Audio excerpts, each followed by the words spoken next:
Bismillahirrahmanirrahim. Assalamualaikum warahmatullahi wabarakatuh. Alhamdulillah wa kafa, wassalatu wassalamu ala nabiyyina al-mustafa wa ala alihi wa ashabihi wa man ihtada. Ashhadu an la ilaha illallah wa ashhadu anna Muhammadan abduhu wa rasuluh. Allahumma salli ala Muhammad wa ala alihi wa ashabihi ajma'in. Rabbi shrah li sadri wa yassir li amri wahlul 'uqdatam min lisani yafqahu qawli, thumma amma ba'd. Ma'asyiral muslimin sidang jamaah yang dirahmati Allah dimanapun anda berada yang menyaksikan video ini. Dalam Al-Quran Allah Subhanahu wa ta'ala mengajarkan pada kita beberapa doa yang dipanjatkan oleh para anbiya. Salah satunya adalah Dhannun. Ya, dalam Al-Quran Allah menyebutkan wa dhannun idh dhahaba mughadibah. Dan Dhannun gelar yang diberikan pada Nabiullah Yunus alaihissalam. Ya, ketika Nabiullah Yunus alaihissalam itu pergi meninggalkan kaumnya, Allah uji beliau dengan kaum yang sangat luar biasa keras kepalanya. Wa dhannun idh dhahaba mughadibah. Ketika dia pergi dengan marah melihat kondisi dan keadaan kaumnya, padahal sudah diajak untuk kebaikan namun tidak mau mendengar. Maka Nabiullah Yunus meninggalkan kaumnya.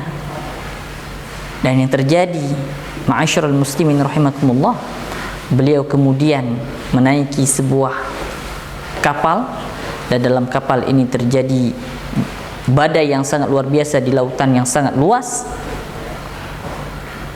Dan badai ini kemudian menggoncangkan kapal tersebut sehingga nahkoda kapal mengatakan ini pasti ada seorang hamba yang sedang bermaksiat pada Allah, sedang ada kesalahan pada Allah yang membuat kapal ataupun keadaan lautan itu tidak jelas.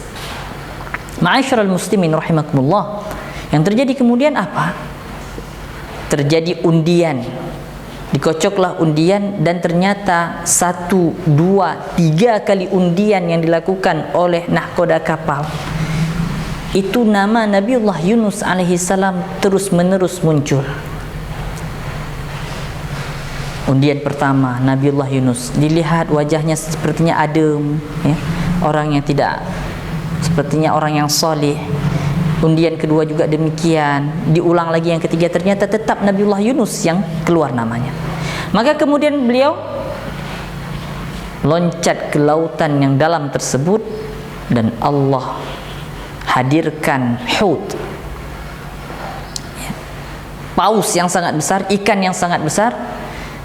Dalam perut ikan tersebut Nabiullah Yunus sadar akan kekeliruannya. Maka beliau berdoa. Dan doa ini sering kita dengar, namun mungkin lupa kita ucapkan. Nabiullah Yunus berdoa pada Allah Azza wa Jalla di dalam kegelapan tersebut, dalam perut ikan, di dasar lautan yang dalam. Nabiullah Yunus berdoa, la ilaha illa anta subhanak, la ilaha illa anta subhanak, inni kuntu minadh dhalimin. Doa yang sangat menusuk. Nabiullah Yunus alaihissalam sadar akan kekeliruannya, sadar akan kesalahannya, maka kemudian beliau berdoa, la ilaha illa anta subhanak, tidak ada Tuhan selain Engkau ya Allah, maha suci Engkau.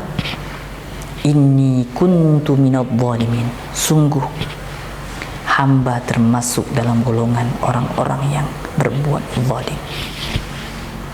Ma'asyiral muslimin rahimakumullah, dalam kehidupan kita betapa banyak kezaliman yang telah kita lakukan dalam hidup dan kehidupan kita, betapa banyak kesalahan, kekeliruan, kekhilafan yang kita kerjakan, dan itu semua akan dapat diampuni oleh Allah Azza wa Jalla ketika kita beristighfar kepadanya, meminta ampun kepadanya, bertobat kepadanya.